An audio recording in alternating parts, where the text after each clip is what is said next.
IGC1 element 1.2 के इस lecture में आपका स्वागत है। और ये आप वीडियो फियरलेस वर्ल्ड से देख रहे हैं।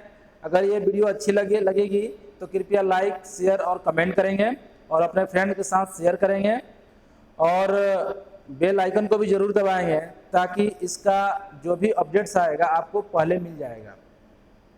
तो शुरू करते हैं। Element 1.2 reason for maintaining and promoting good standard of health and safety. क्या रीजन है, क्यों health and safety work place पे मेंटेन होना चाहिए, इसका रीजन क्या है। तो इन्हीं रीजन्स के बारे में हम 1 बाय 1 करके स्टडी करेंगे। तो सबसे पहले why manage health and safety. तो हेल्थ एंड सेफ्टी मैनेज करने के 3 कारण हैं। पहला मोरल रीजन, दूसरा लीगल और सोशल रीजन और तीसरा इकोनॉमिक और फाइनेंशियल रीजन। मोरल रीजन मतलब क्या, यानी कि एज ए ह्यूमन बीइंग ये हमारा ह्यूमन है तो ये हमारे अंदर काइंडनेस होता है। और ये अगर कोई बगल के आदमी को, फ्रेंड को, कोई कॉलीग्स को अगर किसी तरह का हर्ट होता है, किसी तरह की इंजरी होती है तो एज ए ह्यूमन हम लोग उसको नहीं देख सकते, क्योंकि हमें जो है दयालुता होती है, काइंडनेस होता है। तो ये हमारा मोरल रिस्पॉन्सिबिलिटी है कि अपने आस पड़ोस के लोगों को, नाइबर्स को, उनका हेल्थ का ख्याल रखें। तो ये मोरल रीजन है हेल्थ एंड सेफ्टी मेंटेन करने का। और दूसरा लीगल और सोशल रीजन बोलते हैं। लीगल और सोशल रीजन मतलब क्या कि एवरी कंट्री में या एवरी रीजन में या जहाँ जिस प्लेस पे भी आप काम कर रहे हैं वहाँ की गवर्नमेंट कुछ लॉ बनाई हुई है हेल्थ एंड सेफ्टी मेंटेन करने के लिए। तो अगर आप फॉलो नहीं करते हैं तो आपके ऊपर इन्फोर्समेंट एक्शन हो सकता है, आपके ऊपर कार्रवाई हो सकती है। तो इससे बचने के लिए आपको हेल्थ एंड सेफ्टी मेंटेन करना पड़ता है। This is the compulsion by law. तो ये एक लीगल और सोशल रीजन हो गया। और तीसरा है ये आपको सेल्फ बेनिफिट देगा। अगर आप हेल्थ एंड सेफ्टी मेंटेन नहीं करते हो, किसी तरह का एक्सीडेंट हो जाता है तो आपको ज़्यादा खर्च करने पड़ेंगे कंपेयर टू आप अगर स्टैंडर्ड मेंटेन नहीं कर पाते। तो इकोनॉमिक और फाइनेंशियल रीजन, यानी कि आप अगर हेल्थ एंड सेफ्टी मेंटेन कर पाते हो वर्क प्लेस पे तो आपको इकोनॉमिकल बेनिफिट होगा, जिससे कि आपका जो ऑर्गेनाइजेशन है वो लॉन्ग लास्ट करेगा। तो there are 3 reasons for maintaining good standard of health and safety on the work place. First moral reason, second legal और सोशल रीजन और थर्ड इकोनॉमिकल और फाइनेंशियल रीजन। तो आई थिंक आपको ये समझ में आया होगा। अब देखते हैं नेक्स्ट स्लाइड। तो साइज ऑफ द प्रॉब्लम देखते हैं। तो हेल्थ एंड सेफ्टी का क्या प्रॉब्लम है ये देखते हैं। तो global statistics from the international labour Organization. International labour Organization एक ऑर्गेनाइजेशन है जो कि पूरे वर्ल्ड इसके मेंबर हैं और ये पूरे वर्ल्ड का हेल्थ एंड सेफ्टी देखता है। तो जो यूनाइटेड नेशन है उसका ये एक मेंबर है, एक पार्ट है ILO, इंटरनेशनल लेबर ऑर्गेनाइजेशन। तो उसके स्टडी से मालूम चलता है कि 270 मिलियन एक्सीडेंट होता है, 160 मिलियन जो है डिजीज एक साल में होता है ड्यू टू वर्क, 2 मिलियन फैटेलिटीज होता है जिसमें आदमी मर जाते हैं, 4% of the GDP, global GDP मतलब पूरे वर्ल्ड का GDP इससे लॉस्ट हो जाता है, और 3,55,000 on the job fatality each year. तो ये जो आप डेटा देख पा रहे हैं ये ILO का डेटा है। तो ये उनका रिकॉर्ड बताता है कि इतने एक्सीडेंट हो जाते हैं हर साल और इतने डिजीज हो जाते हैं, इतना लोग मर जाते हैं।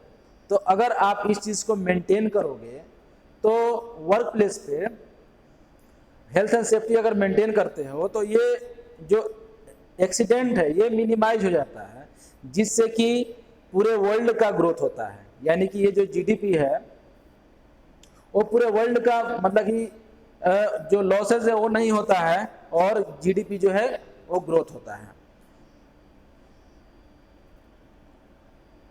तो आइए जानते हैं the legal and social expectation. तो international standard from the international labour organisation a country on health and safety standard. तो ये एक इंटरनेशनल स्टैंडर्ड्स हैं हेल्थ एंड सेफ्टी का, लीगल, अभी हम लोग पढ़ रहे हैं लीगल एंड सोशल, इसमें लॉ के बारे में पढ़ेंगे। तो international standard from international standards है हेल्थ एंड सेफ्टी का, जो कि ILO फिक्स करता है, इंटरनेशनल लेबर ऑर्गेनाइजेशन। और इंटरनेशनल लेबर ऑर्गेनाइजेशन में जो भी लॉ बनता है उसमें सभी कंट्री के मेंबर जो हैं उसको रेटिफाई करते हैं। जो भी वहाँ पे कन्वेंशन और रिकमेंडेशन जो लॉ पास होता है वहाँ पे सभी कंट्री जो है उसको रेटिफाई करते हैं, मतलब कि आप उनको सपोर्ट करते हैं, वो कानून बनता है और पूरे वर्ल्ड में वो अप्लाई होता है।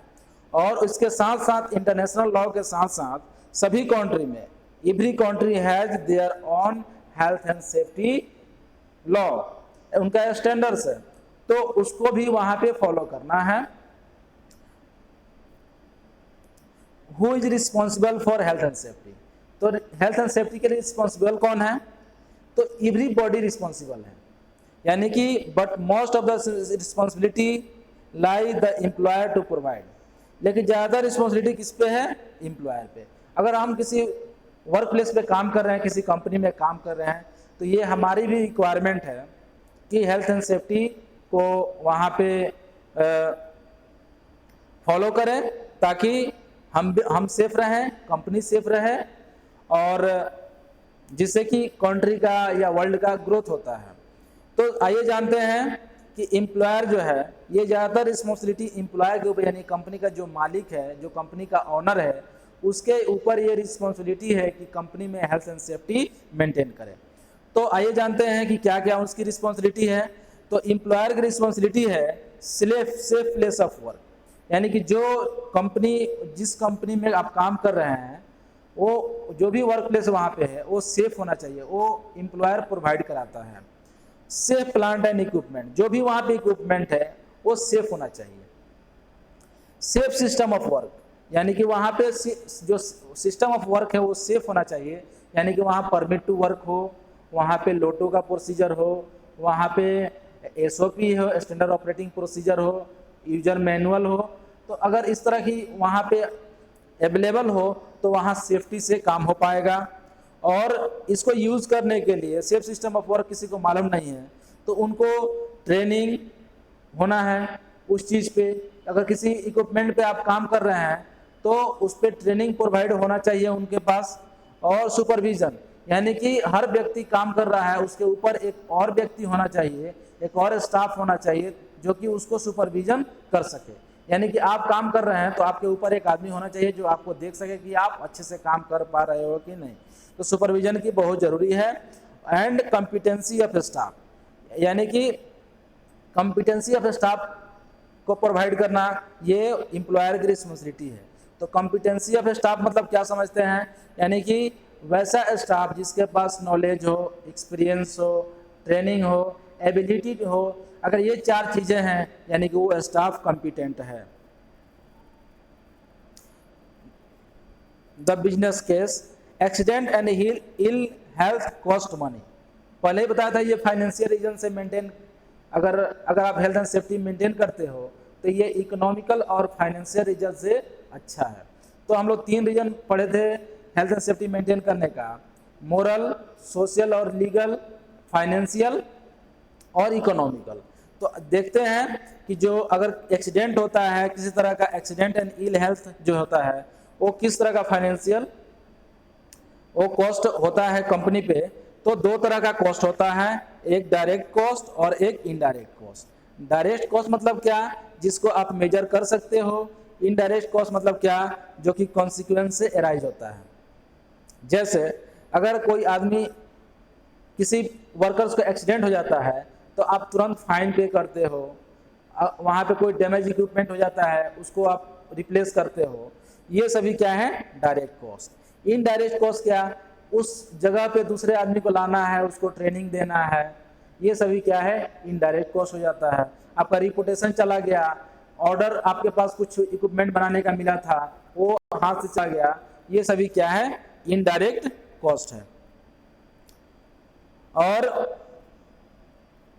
Health and safety failure can affect the broader economy as well at individual companies. ये अब यहाँ पे कुछ एग्जांपल देखते हैं। Direct cost include first aid treatment और sick pay, lost production time, fine and compensation. यानी कोई भी एक्सीडेंट होता है तो आपको फर्स्ट एड तुरंत करने हैं, सिक पे उसको देना। अगर वो 4-5 डेज का लीव लेता है देन यू हैव टू पे, लीव का जो पे आपको करना पड़ेगा। लॉस्ट टाइम प्रोडक्शन, जो प्रोडक्शन लॉस्ट हुआ उसके चलते जो मटेरियल लॉस्ट हुआ वो उसको तुरंत पे ये करना पड़ेगा, फिलअप करना पड़ेगा। फाइनेंस एंड कॉम्पेंसेशन, और अगर आपके गलती से एक्सीडेंट हुआ तो आपको फाइन और उसको कॉम्पेंसेशन देना पड़ेगा। इनडायरेक्ट कॉस्ट में क्या आता है? Lost time for investigation. अगर आप इन्वेस्टिगेशन कराते हो तो किसी पार्टी को आप पैसे देते हो तो वो जो है वो लॉस्ट टाइम इन्वेस्टिगेशन जो है इनडायरेक्ट कॉस्ट में आता है। Lost of moral and damaged worker relationship, relationship वहाँ पे खराब होता है तो वो इनडायरेक्ट कॉस्ट है। कॉस्ट ऑफ रिक्रूटमेंट और रिप्लेसमेंट ऑफ स्टाफ ऑफ तो अगर आप किसी वर्कर्स दूसरे वर्कर्स को लाते हो तो उस वर्क के लिए उसको वहाँ पे ट्रेनिंग देनी पड़ेगी, रिक्रूटमेंट कॉस्ट आएगा।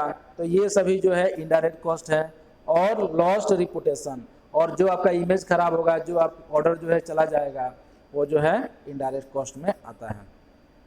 The cost of accident at work. आइए देखते हैं दो तरह का कॉस्ट होता है, एक तो इंश्योर्ड कॉस्ट और दूसरा अनइंश्योर्ड कॉस्ट। इंश्योर्ड और अनइंश्योर्ड में क्या समझते हैं? तो जैसे कि जो भी एक्सीडेंट होता है उसका इंश्योरेंस वगैरह जो होता है, तो इंश्योरेंस में जो कॉस्ट इंश्योरेंस के द्वारा कवर होता है उसको इंश्योर्ड कॉस्ट बोलते हैं, और जो इंश्योरेंस के द्वारा कवर नहीं होता है उसको अनइंश्योर्ड कॉस्ट बोलते हैं।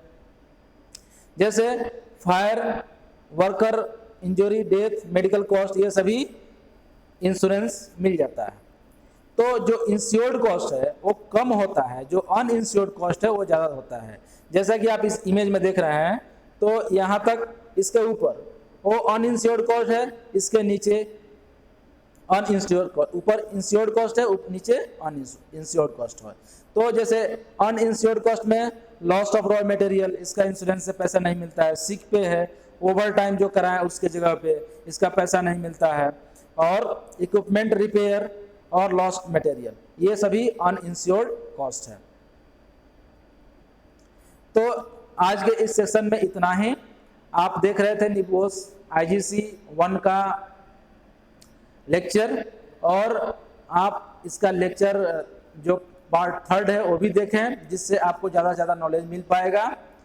तो आज के इस सेशन में इतना ही। थैंक यू, धन्यवाद।